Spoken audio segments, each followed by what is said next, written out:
Hey guys, in this video, I'll show you how to install plugins in Adobe After Effects. Alright, let's begin.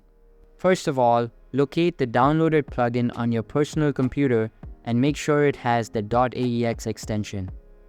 Once you have found it, right-click on the file and select the copy option. After that, you need to get to the installation directory of your After Effects. If After Effects is installed in the default directory, access the Windows disk, open Program Files, and look for Adobe. Once you find it, open it up and access the After Effects folder. From there, navigate to the Plugins folder.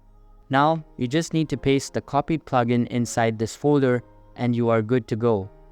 After that, open After Effects and search for your new plugin in the Effects tab. So that's basically how you can install plugins in Adobe After Effects. And that's it for this video. If you find this helpful, consider subscribing and giving this a big thumbs up. Thanks.